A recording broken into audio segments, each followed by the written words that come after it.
একটি কৃত্রিম উপগ্রহ আর ব্যাসার্ধের বৃত্তাকার পথে পৃথিবীর চারদিকে ঘুরছে।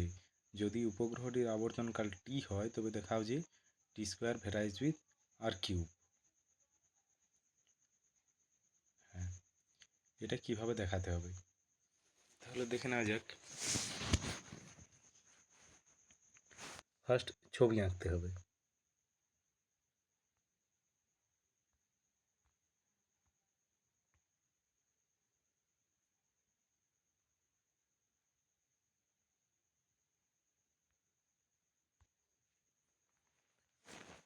এটা একটা বৃত্তাকার কক্ষপথ। এর কেন্দ্রে সূর্য দেখায়।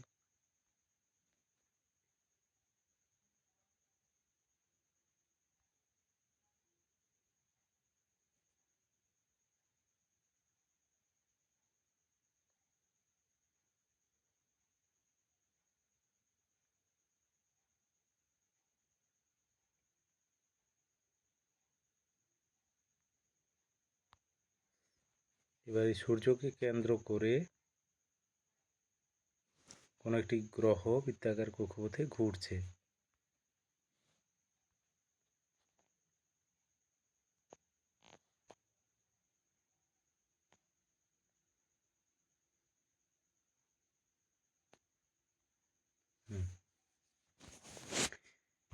এবারে গ্রহটির কক্ষপথের ব্যাসার্ধ।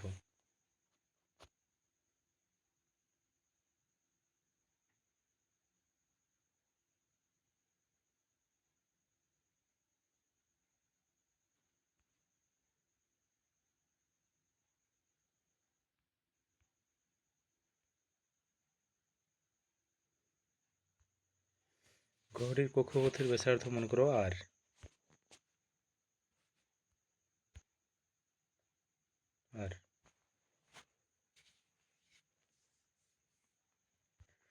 তাহলে এখানে সূর্যের ভর যদি ক্যাপিটাল এম ধরি,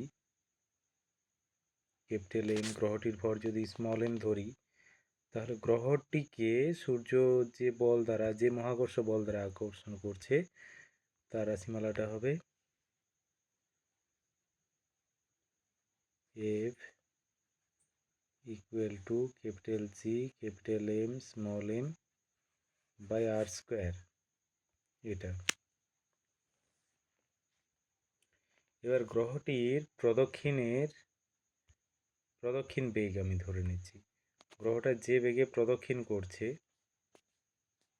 প্রদক্ষিণ বেগ কৌণিক বেগও ধরা যেতে পারে, রৈখিক বেগও ধরা যেতে পারে।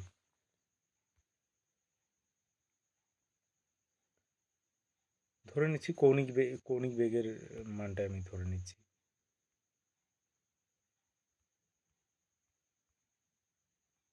কৌণিক বেগ ওমেগা। কৌণিক বেগ ওমেগা হলে বৃত্তপথে ঘোরার সময় যে অপকেন্দ্র বল কাজ করবে কেন্দ্র থেকে বাইরের দিকে, সে অপকেন্দ্র বলের মান ধরো এফ ড্যাস্ট, আর মহাকর্ষ বল এফ।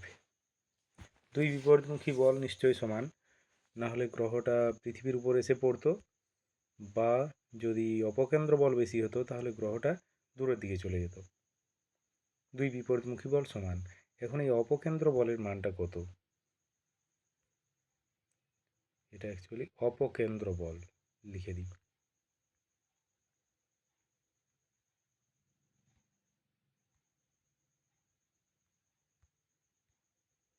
অপকেন্দ্র বল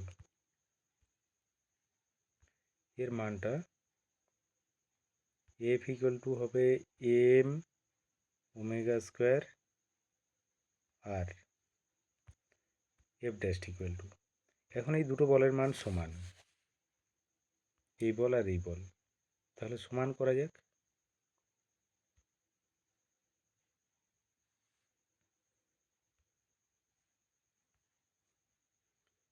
স্পষ্টতই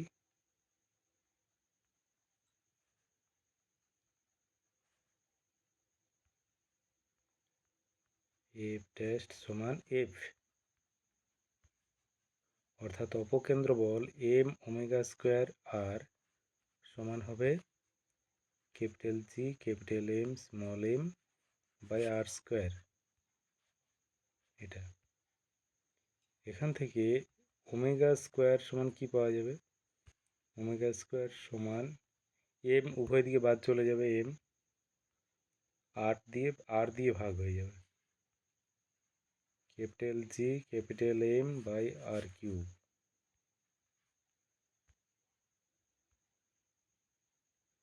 therefore omega,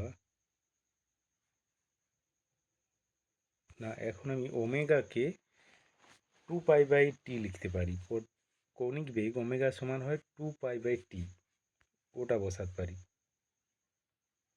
2π/t omega square আছে যেহেতু, তাহলে এটা হোল স্কোয়ার হবে, equal to capital G capital M by R cube.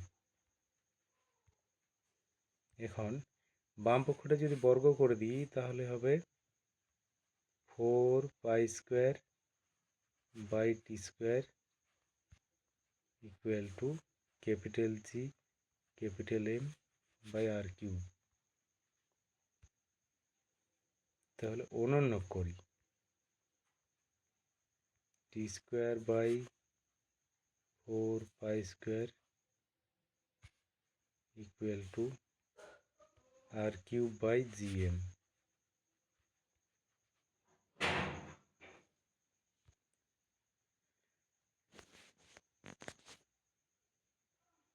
তাহলে এই 4π² ডান দিকে নিয়ে চলে যায়,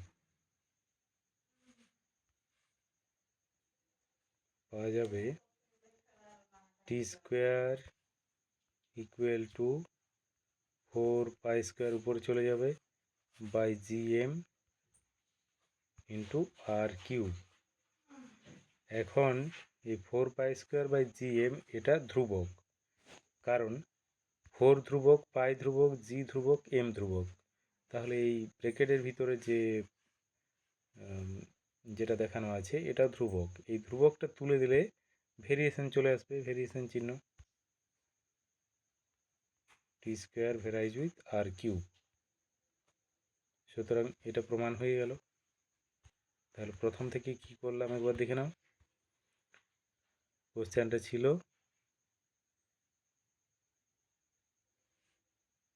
আচ্ছা, এটা কৃত্রিম উপগ্রহ পৃথিবীর চারদিকে ঘোরার কথা বলেছে। সূর্যের চারদিকে গ্রহকে যদি বৃত্তাকার কক্ষপথে ভাবা হয় সেক্ষেত্রেও এটা হবে। আর কৃত্রিম উপগ্রহ পৃথিবীর চারদিকে ঘোরার ব্যাপারটাও একই রকম। তাহলে এটা পৃথিবীর ভর, এটা কৃত্রিম উপগ্রহের ভর। এবার পৃথিবীর কৃত্রিম উপগ্রহের মধ্যে যে মহাকর্ষ বল সেটা আমি এফ ধরেছি। পৃথিবী যে বলে উপগ্রহটিকে টানবে, উপগ্রহটিও সেই একই পরিমাণ বলে বিপরীত দিকে গ্রহটিকে টানবে। কিন্তু এখানে আমার উপগ্রহের গতি পর্যালোচনার প্রয়োজন, সেই জন্য উপগ্রহের উপর ক্রিয়াশীল মহাকর্ষ বলকে দেখানো হয়েছে এফ। এফ এর মান হলো capital G capital M small M by R square. R F dash এটা হলো অপকেন্দ্র বল। যদি এটা ওমেগা কৌণিক বেগে ঘুরতে থাকে পৃথিবীর চারদিকে, তাহলে অপকেন্দ্র বল এফ ড্যাস্ট হবে এম ওমেগা স্কোয়ার আর, এবং এই দুই বিপরীতমুখী বল সমান হবে, না হলে এটা আর ব্যাসার্ধের কক্ষপথে ঘুরতে পারবে না। যদি অপকেন্দ্র বল বেশি হয় তাহলে বাইরের দিকে চলে যাবে, যদি মহাকর্ষ বল বেশি হয় তাহলে পৃথিবীর উপর এসে পড়বে। তাহলে এই দুটো বল সমান হয় এবং বিপরীতমুখী। সমান করলাম, মানগুলোকে সমান করার ফলে পাওয়া যাচ্ছে ওমেগা স্কোয়ার সমান জিএম বাই আর কিউব। এখানে ওমেগা কৌণিক বেগের জায়গায় 2π/t বসাতে পারি, যেখানে টি পর্যায়কাল। তো এটা স্কোয়ার করার পর অনুন্নক করেছি, তারপরে 4π² ডান দিকে নিয়ে এসেছি, এবং এই যে ধ্রুবক রাশিমালাটা পাচ্ছি, ধ্রুবক পদটা পাচ্ছি, এই পদটাকে তুলে দিচ্ছি ধ্রুবকটা, তাহলে ভেরিয়েশন পাচ্ছি। এটাই প্রমাণ।